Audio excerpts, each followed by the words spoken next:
It takes a village, not a platform. When women are sold submission as empowerment, everyone loses. The tradwife movement has been trending. Young women pledging to stay home, raise children, and serve their husbands in the name of empowerment. On the surface, it looks wholesome. Homemade bread, perfect families, soft light.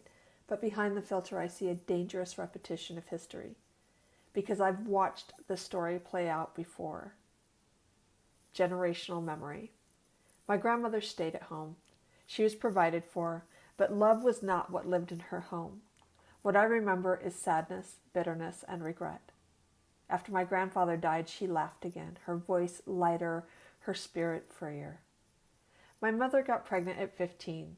Her baby's father enlisted in the service to escape responsibility. Later, she married my dad, wanting to be a, quote, good wife, unquote. When he didn't like how she behaved when she drank, he left.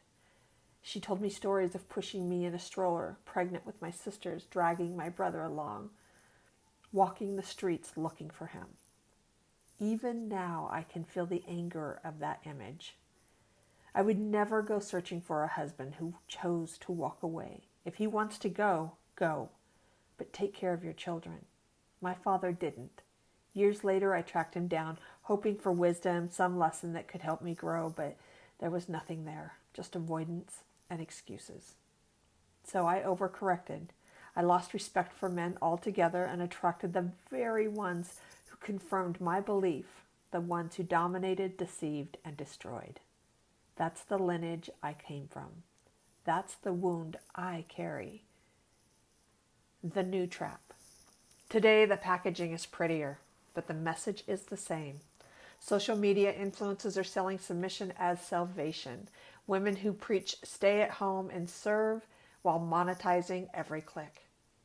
They build wealth off the illusion of domestic devotion, while their followers lose financial and emotional independence. Let's call it what it is, a business model built on dependency. If homemaking is your soul's calling, I'll celebrate you. But if it's a role you've been sold, it's not empowerment, it's marketing. Faith, foundation, and false prophets.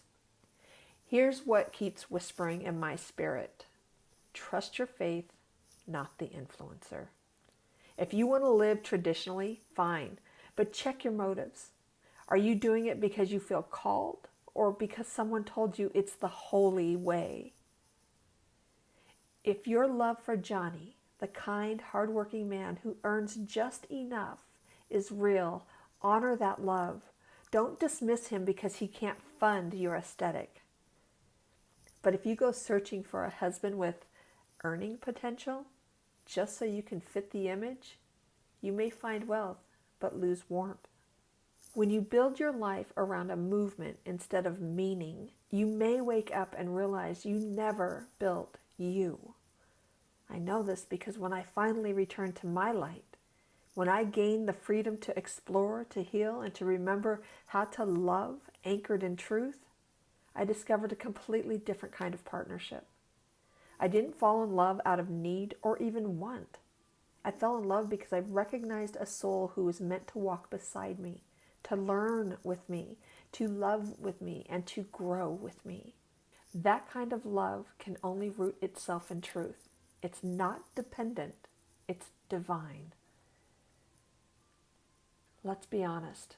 Many of the loudest faith leaders are deceivers. They lie, cheat, and live in mansions draped in gold while preaching humility. That's not the Jesus I know. The Jesus I know fed the hungry, sheltered the homeless, cared for the sick, and welcomed the immigrant. He didn't need a jet or designer shoes. It's easy to hand over your power to someone who insists they know best. It feels safe. But when it all falls apart, you're the one left holding the consequences. You are 100% responsible for your life, even when you follow the crowd. The economics of obedience. Let's be real. Life is expensive. Most families can't survive on a single income. Yet the same groups promoting traditional roles often shame those who rely on assistance to make ends meet. That's not morality. That's manipulation. If we want stronger families, we need empathy and equity, not ideology. Reimagining the village. If you truly want to nurture and raise children in love, open your doors wider. Invite in the kids whose parents work double shifts. Be a refuge for the single mom next door. Because a true village doesn't just raise its own, it raises each other. It's not about whether you're a trad wife, a career woman, or something in between. It's about living from truth, not trend. When your heart is rooted in love, your home becomes a sanctuary for all. But when your choices are rooted in fear or conformity, even the prettiest home becomes a prison. The light of responsibility. You and your partner are responsible for the life you build, not a preacher, not a movement, not an algorithm. So ask yourselves, are we anchored in our own beliefs and values?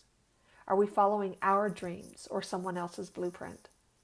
Are we choosing love or safety that only looks like love? Because not all teachers are true. And when words and actions don't match, watch what they do, not what they say. Light reveals truth, always. And when women and men start living from that light, loving with discernment, and rebuilding the real village, that's when healing begins. Author's note. I'm Teresa Rodden, author, coach, and founder of Return to Light, a movement for women in their prime who are ready to remember who they are and live from the light within.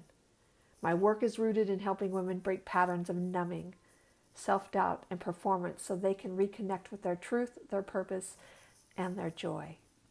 I believe when a woman returns to her light, she doesn't just change her life, she brightens her home, her community, and the world around her. Always remember, you are so loved.